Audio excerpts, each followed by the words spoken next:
Charles Purcell presents.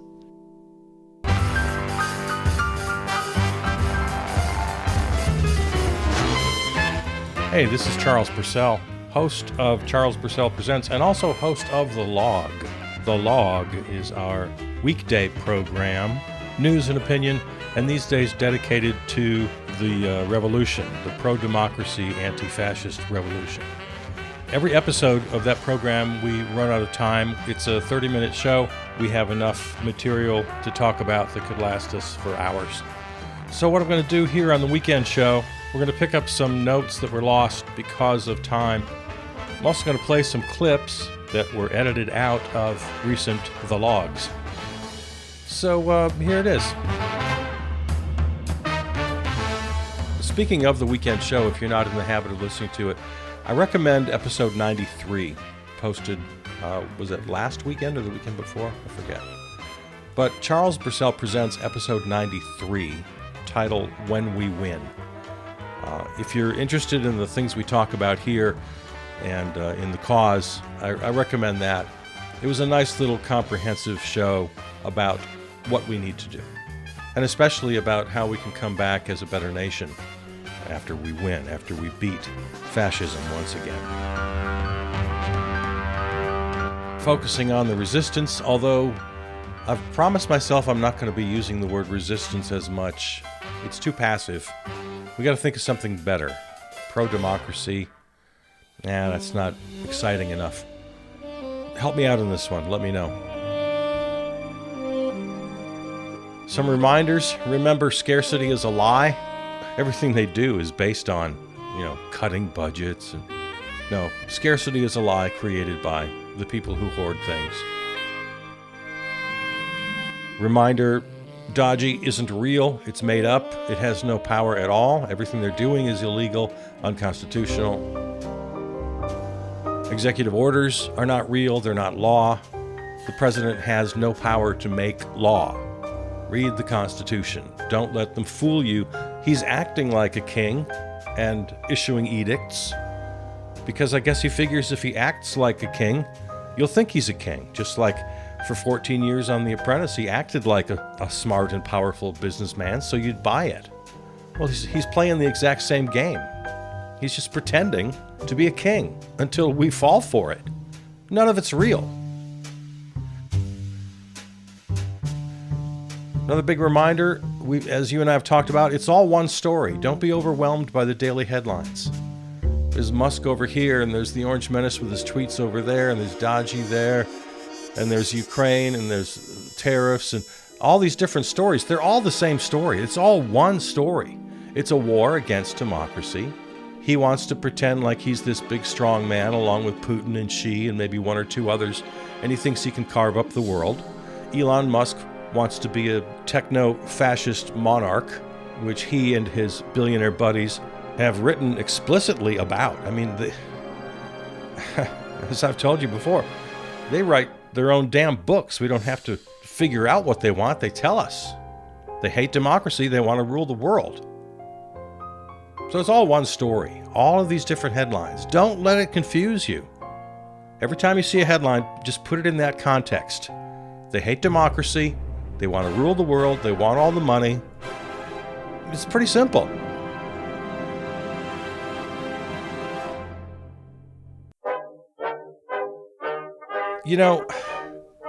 With the boycotts and the strikes and the things we talk about, the direct action, different organizations. There's the 50-51, there's the People's Union, a couple of others, lots of others. I don't vouch for any particular organization or for any particular person. As far as I'm concerned, this is a loose affiliation. I was ready to call for boycotts and strikes. I was ready to start naming the dates if nobody else did. But it started popping up in social media with all these dates, so I just jumped on. So it's a loose affiliation. The reason I say that is because I had it actually in my notes a couple of weeks ago. I wanted to warn you. I can guarantee they're going to find somebody in these different organizations who's sketchy, who they can tar and feather, like they tried to do with Black Lives Matter, like they tried to do with Occupy Wall Street. And I regret not giving you that warning because just a couple days later, I saw a headline, "The man behind the economic blackout served time for a sex-related offense." Well, of course he did. Well, first of all, there's not one man, there's not one single man behind the economic blackout. I don't know who this guy is. I don't want to know. I don't care. This is a loose affiliation of tens, hundreds of millions of people.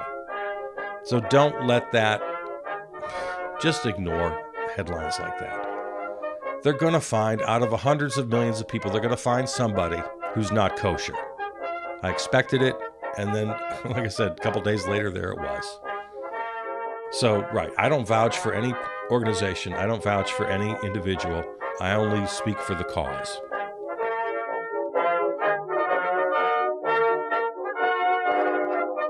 Oh, you know what? Here's another warning. We're already starting to hear, "Let the voters decide."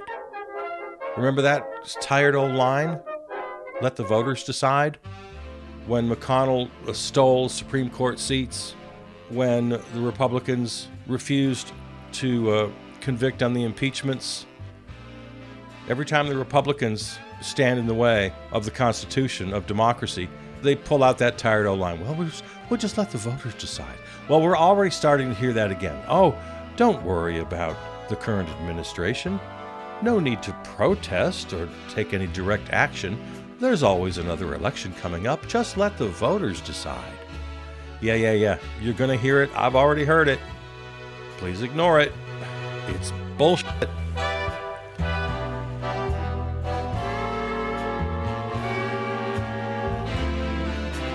I can just tell you personally, I've got so many people in my circle, family, friends, that are getting out there, sometimes twice, 3 times a week.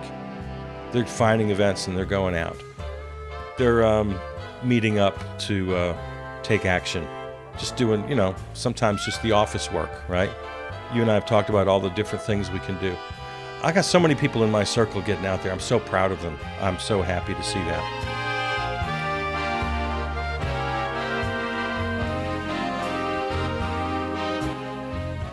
Keep your joy. Don't let them think they can take it from you. Some of these poor people take their joy in stealing yours. I feel sorry for them. But they cannot take your joy. They can't stop us from loving who we love. They can't stop us from telling the truth. They can't make us shut up or hide in our rooms. They can't scare us with their empty threats. We live our lives loudly and proudly. We do our work, we make our art, we sing our songs, and we stand up for each other. We celebrate our diversity, we fight for equity, we include everybody, even the poor souls who are trying to hurt us now. When we win, and we will, they're not going anywhere. We have to welcome them back to sanity, back to reason, back to truth, back to love, and back to the fight. Not a fight with each other, the fight we fight together to make us a more perfect union and a better world for everyone.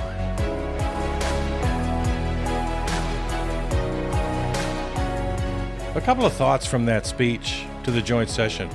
He said at one point, "I was saved by God to make America great again." I believe that. That's a quote. And that is megalomania. Megalomania, megalomania, megalomania, megalomania.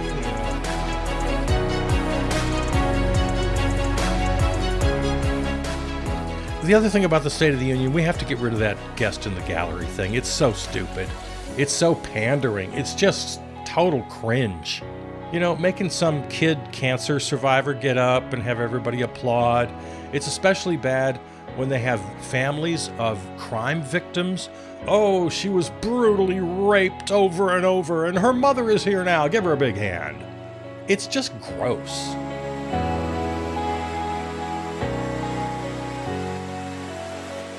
Bernie, in his response, he does a response every year, good for him, noted that life expectancy in the United States is 4 years lower, 4 years, than any other wealthy nation.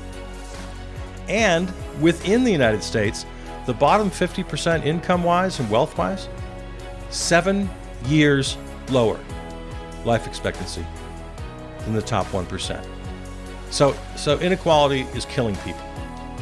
Bernie made note of that.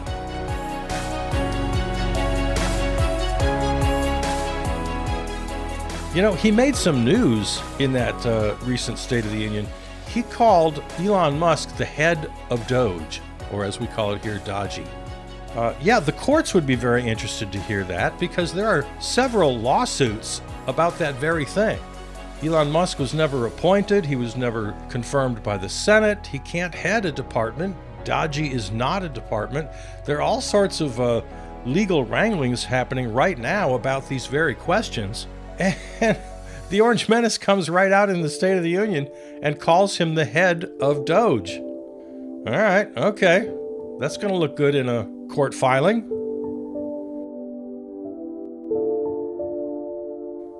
And here's something I wish got more attention. This $4 billion in military equipment and military aid for Ukraine, it's just brazenly illegal, unconstitutional. It's what he got impeached for the first time. So things that you got impeached for in the first regime, now in this regime, you just do publicly, I guess. You just commit crimes publicly. Ay, ay, ay. Man. I saw somebody mention recently, I've got it in my other notes, I'll talk about it again on a later episode, but a good reminder that, you know, we're not China yet. We're not Russia yet, where you can just be put in jail for opposing the leader. We're not quite there yet. We're going to be if we don't do something about this. But the point the writer was making, and I'll give them credit, again, when I'll go back and find my notes on this. Oh, you know who it was? It was Ruth Ben-Ghiat. Great historian and social commentator. That's who it was. Yeah, she was pointing out that we're not there yet, which means the Republican Party, at least some of them, a sufficient number that still have souls and backbones, can still send the Orange Menace into oblivion. They can just decide to join with the Democrats and boot his sorry ass into history, if they choose to do it. And at the rate that Musk and Trump and the sycophants in his cabinet are going, this breakneck speed of destroying the government, of destroying the economy, maybe it's not crazy to think a handful of Republicans will finally stand up and say, wait a minute, this is nuts.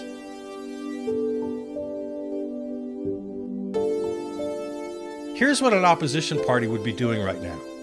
They would be flooding the zone, to use a popular phrase lately. Just like the Orange Menace is, they would be flooding the zone. They'd be on every podcast. They'd be in front of every camera. They would flood TikTok with videos. They'd be filing lawsuits. They would condemn the regime. They would hold town halls. They would side with the people. They would get arrested. They would put their bodies on the line. Rhetoric matters. Participation in the revolution matters. You don't just hold up little pickleball paddles. And it's not just rhetoric and promises, it's tangible plans, it's legislation. Write the legislation, write the articles of impeachment. But the problem is Democrats don't like democracy either. They can't risk opening the door to real democracy. Oh my God, third parties, primary challenges, we couldn't have that. We can't risk losing our billionaire donors, God forbid. So the Democrats are not an opposition party. An opposition party would be holding congressional hearings. A minority party can do that. An opposition party would have people in the Justice Department raising hell. FBI lawyers and investigators should open investigations into the many, many crimes of the regime. Sure, you're going to get fired. Fine, make them fire you. Fight them in court. Get in front of the cameras. Take them down with you. Where are those articles of impeachment? Why haven't I seen them yet? Let's see the paperwork. Impeach Trump, convict and imprison Trump, convict and imprison Musk, revoke his citizenship and deport him back to South Africa, rescind all executive orders, restore all federal personnel, restore all department and agency funds, impeach federal judges who go along with this nonsense. Luckily, there aren't too many so far. Most of the federal judges are on the right side so far. Yeah, a nice little list of demands. A reminder here, you and I have talked about it. There's no rule about this.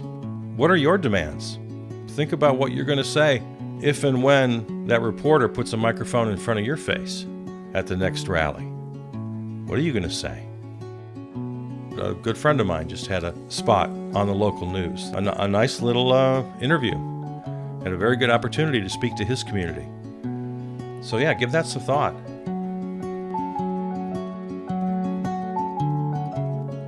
I heard Kwame Ture speak. You might remember him as Stokely Carmichael. That was his slave name back in the 1960s civil rights era. I heard him speak many years later at my university in San Francisco, and he talked about the importance of teach-ins, which I love. I keep mentioning teach-ins. And he talked about how when they were in school, they would do the work required by their professor, by the university, by the institution, but for every book that was assigned to them, they would read at least one book that they assigned to themselves, and they would get together, and they used that time to study and to learn and to hone their skills in revolution, and it was a really inspiring story. So let's all take the advice of Kwame Ture. Let's do what we have to do to live in this world. If you have to go to your job, if you have to do your thing, there are all sorts of duties in daily life that are required of us. For each duty that's required, let's do something for ourselves. Let's learn, let's teach, let's revolt.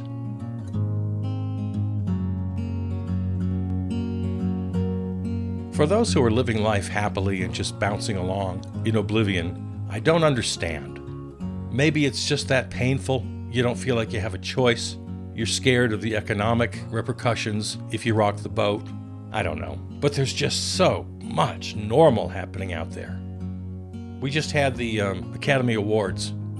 I was hoping every single speech was going to be a rant, a political rant. Yeah, maybe you don't like that sort of thing, but these are special times. This is unique.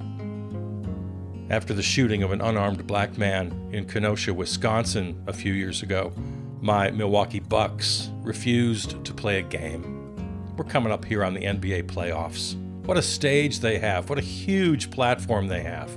Every NBA player should walk out onto the floor of that packed arena, grab a microphone, tell the world why they're not playing, why they're boycotting until this is over. And journalists, my God, would you stop being objective? Or more accurately, start being objective. The Orange Menace and his regime, it's objectively evil. Tell us that in your reporting. This both-sidism has always been repellent, but now it's appeasement to fascists. What are you doing, journalists?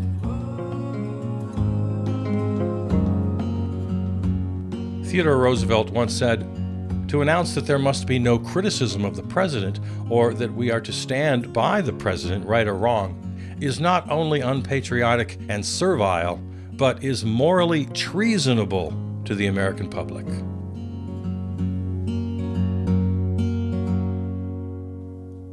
And as all these crazy headlines go streaking by every day, meanwhile, going unseen, uncared for, is the continuing climate crisis. Plastic in the ocean, plastic in the air, plastic in our bodies. A mental health crisis. Toxic social media gone wild. Racism, bigotry, wealth inequality. A housing crisis. Poverty, food insecurity. Failing systems in health and education. Women no longer have bodily autonomy. I could go on. All of these issues that we need to deal with aren't even background noise anymore. They've become so buried under the screaming headlines as to not even exist. Believe me, they exist. But there's so much good news out there. So many people fighting. The courts are mostly on our side. That's working. The revolution is growing day by day. And underneath it all, the greatest piece of news, the American people are aligned. This division that we keep hearing about is the biggest lie of them all. It's the biggest lie of all. We're not divided. Most of us want to cut Pentagon spending. 69% support Medicare for all. 69% support legal abortion. 90% of Americans want more gun control laws. I could go on and on in the 60, 70, 80, sometimes 90 percentages about the climate crisis, supporting labor unions. 80% of us want the rich to pay more taxes. a higher minimum wage, legal weed, tuition-free college, student debt relief, universal pre-K, same-sex marriage, which is now being threatened by MAGA, SCOTUS term limits, ending the Electoral College, opposing gerrymandering, 90%. We're not divided. We agree. We agree. Any rational opposition party would just look at those numbers, run on those issues, and win if we had an opposition party. But we don't. We have corporate, right-of-center, capital D Democrats. And I'll be damned if we're going to take down Trump just to go back to them. Our revolution has to take them down too. When we win, we got to build back better, to borrow a phrase.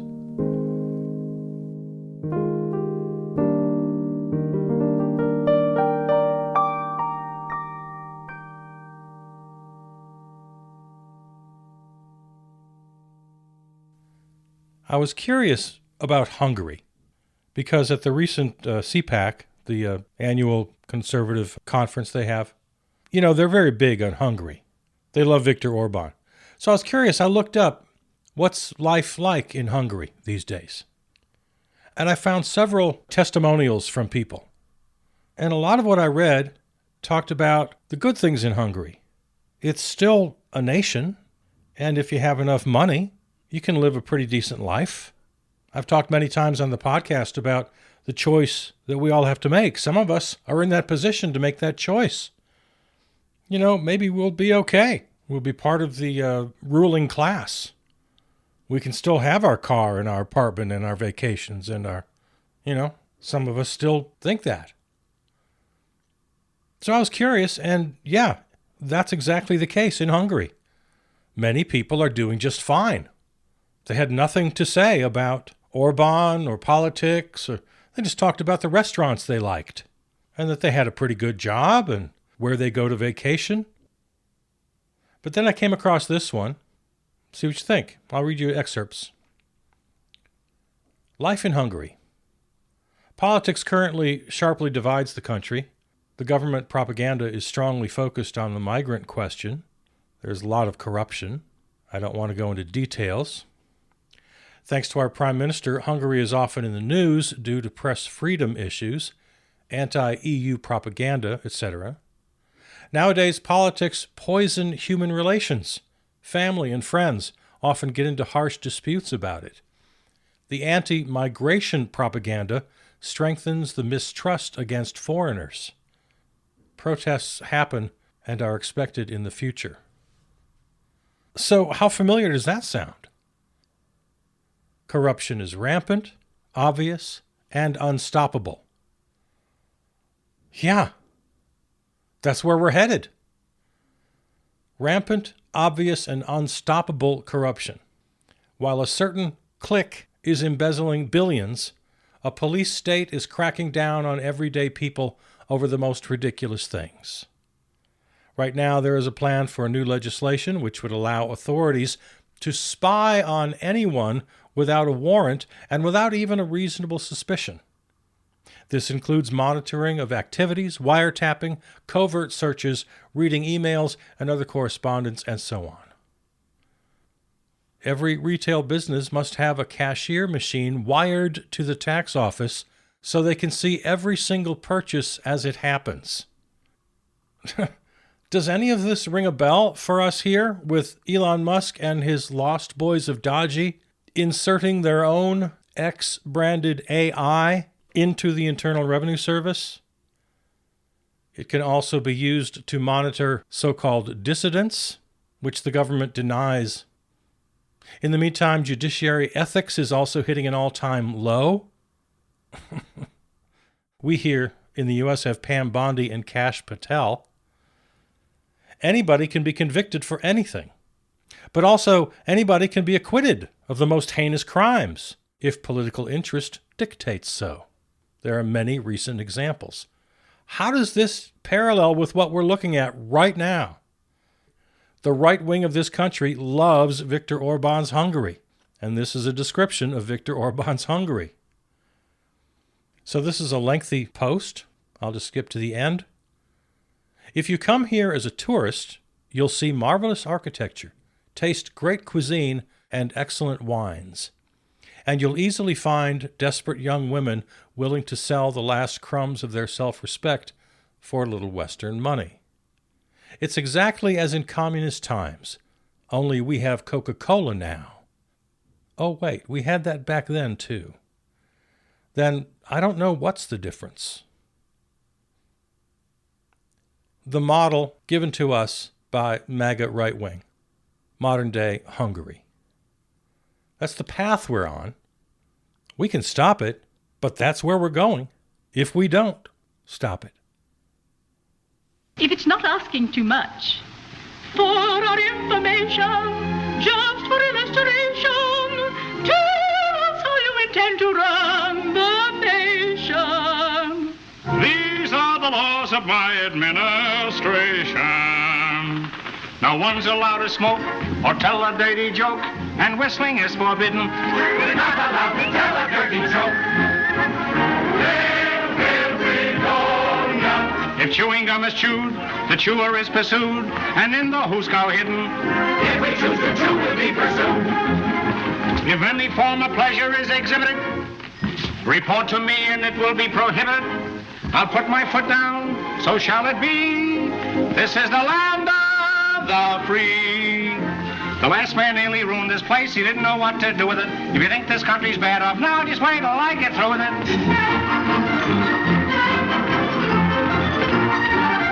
The country's taxes must be fixed, and I know what to do with it. If you think you're paying too much now, just wait till I get through with it.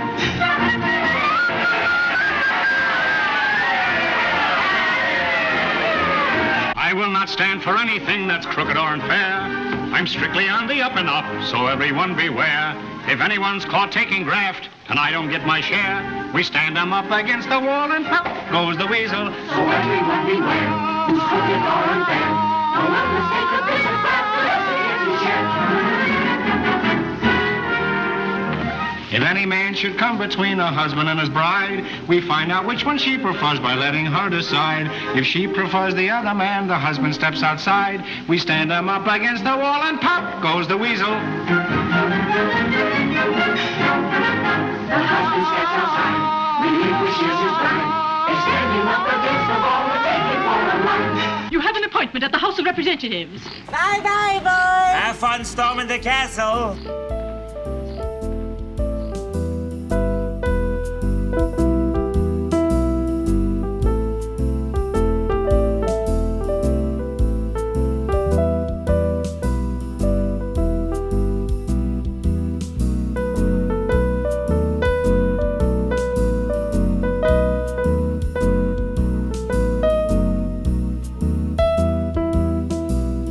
This episode of Charles Purcell Presents is available right now wherever you find your podcasts, or go to the website charlespurcell.com for the full archive and all the other series in the podcast family.